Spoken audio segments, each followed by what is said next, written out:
Advocate T B mini, CBI അന്വേഷണം വേണമെന്ന ദിലീപിന്റെ ആവശ്യം സിംഗിൾ ബെഞ്ചിന് പിന്നാലെ ഇപ്പോൾ ഡിവിഷൻ ബെഞ്ചും തള്ളിയിരിക്കുകയാണ്. എങ്ങനെയാണ് ഇതിനെ കാണുന്നത്?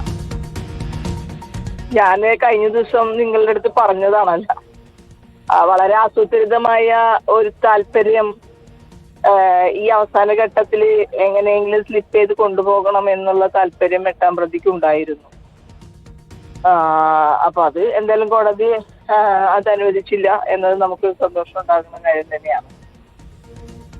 ഈ അവസാന ഘട്ടത്തിൽ, അതായത് വിചാരണ പൂർത്തിയാക്കി വിധി പറയേണ്ട ഘട്ടത്തിലാണ് CBI വരണം. കഴിഞ്ഞ 6 വർഷത്തിനിടയിൽ ഇത് എന്തുകൊണ്ട് പറഞ്ഞില്ല എന്നൊരു കാര്യം അവിടെ നിൽക്കുകയല്ലേ? അതെ, അത് മാത്രല്ല ഈ കേസ് ഞാനേ നമ്മുടെ മറ്റേ മെമ്മറി കാർഡിന്റെ കേസിലെ മെമ്മറി കാർഡ് കേസിൽ പ്രധാനമായും എട്ടാം പ്രതി കോടതിയിൽ ഉന്നയിച്ചിരുന്ന വാദം ഇത് വിക്ടിം കേസ് നീട്ടിക്കൊണ്ടു പോകാനാണെന്ന്, വളരെ പെട്ടെന്ന് കേസ് തീർപ്പാക്കണം എന്ന നിലയിലാണ് അന്ന് പറഞ്ഞത്.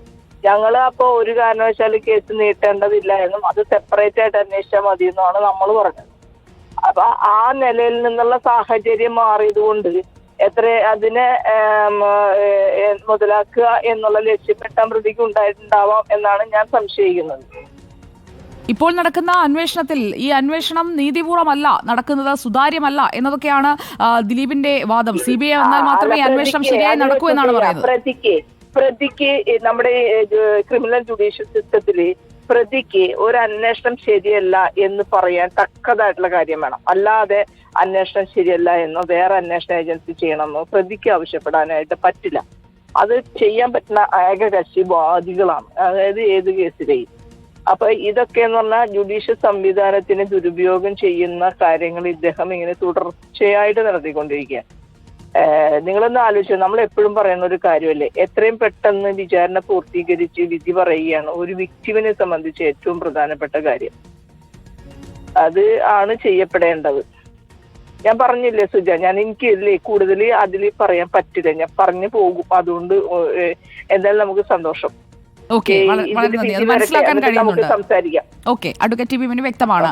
ശ്യാം ദേവരാജ് തുടരുന്നുണ്ട് നമുക്കൊപ്പം. ശ്യാം ദേവരാജ്, വിചാരണ നീട്ടിക്കൊണ്ടു പോകാനാണ് അന്ന് മെമ്മറി കാർഡിലെ ദൃശ്യ ചോർച്ചയടക്കം അന്വേഷിക്കണമെന്ന് പറഞ്ഞത്. ഇപ്പോൾ ടി ബി മിനി ചൂണ്ടിക്കാട്ടിയതുപോലെ അങ്ങനെയാണ് എന്നുണ്ടെങ്കിൽ കേസിലെ പ്രതി CBI അന്വേഷണം ആവശ്യപ്പെടുകയാണ്. വിചാരണയ്ക്കെതിരെയായുള്ള ഒരു പ്രതിരോധം തീർക്കാനല്ലേ ദിലീപ് യഥാർത്ഥത്തിൽ ശ്രമിച്ചത് ഈ സിംഗിൾ ബെഞ്ചിലെയും ഡിവിഷൻ ബെഞ്ചിലെയും ഒക്കെ ഈ ഹർജിയിലൂടെ?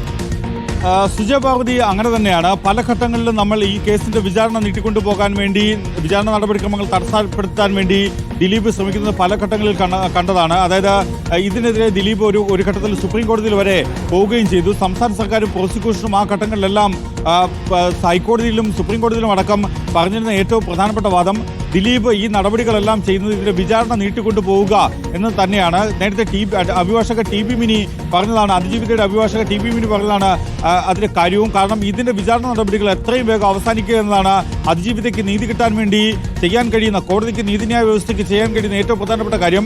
2017 ഫെബ്രുവരി മാസം 17 അതിജീവിത കൊച്ചിയിൽ ഓടുന്ന വാഹനത്തിൽ അതിജീവിത ക്രൂരമായ രീതിയിലുള്ള ബലാത്സംഗത്തിന് ഇരയായത്.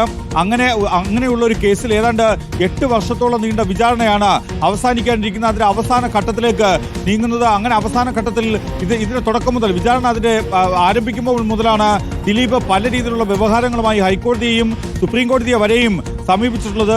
വിചാരണ സമയബന്ധിതമായി തീർക്കണമെന്നതടക്കം സുപ്രീം കോടതി നേരത്തെ തന്നെ വ്യക്തമാക്കുകയും ചെയ്തിരുന്നു. കഴിഞ്ഞ മാർച്ച് 31 ആ രീതിയിൽ ഏറ്റവും ഒടുവിൽ സമയം നൽകിയത്. പക്ഷെ അതിനിപ്പുറത്തേക്ക് കൂടി വിചാരണ നീളുകയും ചെയ്തു. അങ്ങനെ നീളാൻ കാരണം, അങ്ങനെ വിചാരണ നീളാനുള്ള ഏറ്റവും പ്രധാനപ്പെട്ട കാരണം കേസിലെ 8ാം പ്രതിയായ ദിലീപിന്റെ അഭിഭാഷകൻ ഈ കേസിൽ സാക്ഷികളെ വിസ്തരിക്കാൻ വേണ്ടി എടുത്തത് ഏതാണ്ട് 150 അതിലധികമോ ദിവസമാണ്. കേസിലെ അന്വേഷണ ഉദ്യോഗസ്ഥനായ ബൈജു പോലീസിനെ മാത്രം വിസ്തരിക്കാൻ എടുത്തത് സുപ്രീം കോടതിയിൽ നൽകിയ കണക്ക് പ്രകാരം 108 ദിവസം എന്നതാണ്. ബാലചന്ദ്ര കുമാറിനെ ഏതാണ്ട് 36 ദിവസത്തിലധികം, ഏതാണ്ട് 1.5 മാസത്തിലധികം നീളുന്ന നടപടിക്രമമാണ്. 36 ദിവസത്തിലധികം എടുത്താണ് ആ എതിർ വിസ്താരം പൂർത്തിയാക്കിയത്. അങ്ങനെ നിരവധിയായ സമയമെടുത്താണ് അതിജീവിത ഏതാണ്ട് 18 ദിവസത്തോളമാണ് വിസ്തരിച്ചത്. അങ്ങനെ നെടുനീളത്തിലുള്ള വിസ്താരം തന്നെ ഈ കേസ് അനന്തമായി നീണ്ടുപോകാനുള്ള അതിനുള്ളൊരു കാരണമായി മാറുകയും ചെയ്തു. ഇതിനിടയിലാണ് ഈ രീതിയിൽ പലതരം വ്യവഹാരങ്ങളുമായി നടൻ ദിലീപ്, കേസിലെ 8ാം പ്രതി ദിലീപ് ഹൈക്കോടതിയും സുപ്രീം കോടതിയും ഒക്കെ സമീപിക്കുകയും ചെയ്തത്. അങ്ങനെ നൽകിയ ഒരു ഹർജിയാണ് കേസിൽ CBI അന്വേഷണം വേണം എന്നുള്ള കാര്യം. അങ്ങനെ CBI അന്വേഷണം വേണം എന്നുള്ള ആവശ്യവുമായി മുന്നോട്ട് പോകുമ്പോൾ ഈ കേസിന്റെ വിചാരണ തടസ്സപ്പെടും, സ്റ്റേ ഉണ്ടാകും എന്ന് ഒരു ഘട്ടത്തിൽ ദിലീപ് പ്രതീക്ഷിച്ചിരുന്നു. പക്ഷേ അങ്ങനെയൊന്നും സിംഗിൾ ബെഞ്ചിൽ നിന്ന് ഉണ്ടായതുമില്ല. സിംഗിൾ ബെഞ്ചിൽ നിന്ന് ദിലീപിന് തിരിച്ചടിയേറ്റു, ആ ഹർജി തള്ളുകയും ചെയ്തു.